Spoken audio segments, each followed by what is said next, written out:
Audio Jungle.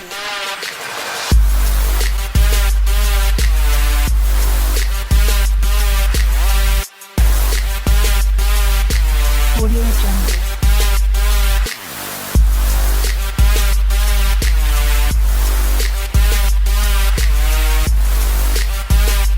Audio Jungle.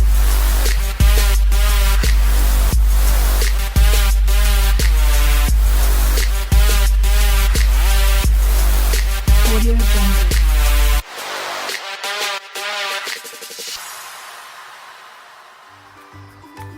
Une personne vous ment ou vous drague ou même cherche à vous embobiner, il est possible de décrypter ses intentions et son état émotionnel à travers son langage corporel.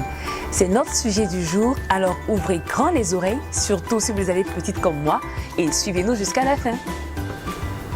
Salut tout le monde! Alors, comment lire entre les lignes?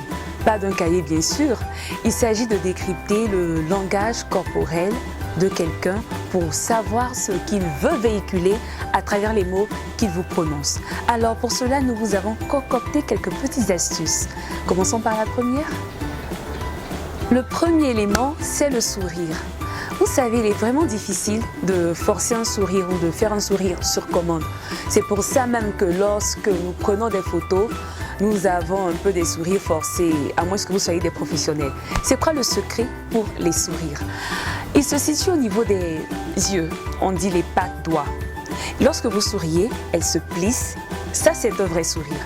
Et lorsque vous forcez, bon, il n'y a vraiment pas de pli. Alors, on force le sourire. Deuxième élément, les sourcils.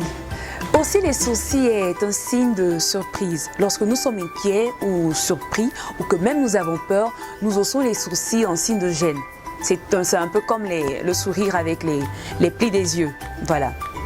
Donc, si quelqu'un vous fait une remarque ou une appréciation, je dirais, si quelqu'un vous fait une appréciation sur votre coiffure ou votre tenue en disant que c'est vraiment beau et qu'il hausse les sourcils, posez-vous des questions parce que ça peut ne pas être sincère.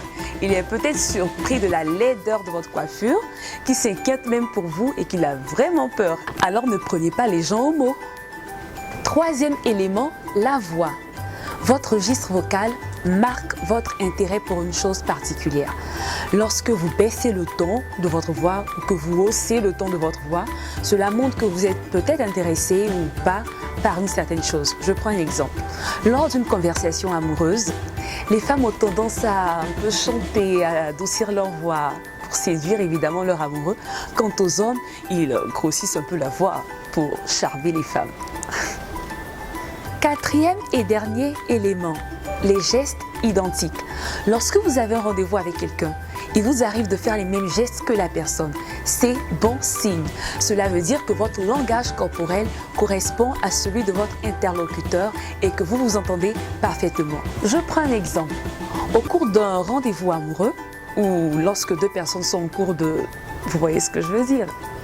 Eh bien, lorsque vous faites les mêmes gestes de la main, cela veut dire que vous reflétez un tant soit peu l'image de l'autre et que vous vous entendez parfaitement bien. Et c'est bon signe en tout cas. Il y a tellement de choses à savoir sur le langage corporel. Faites des recherches et vous allez découvrir encore beaucoup plus de choses que vous ignorez. Ne prenez pas toujours les gens au mot.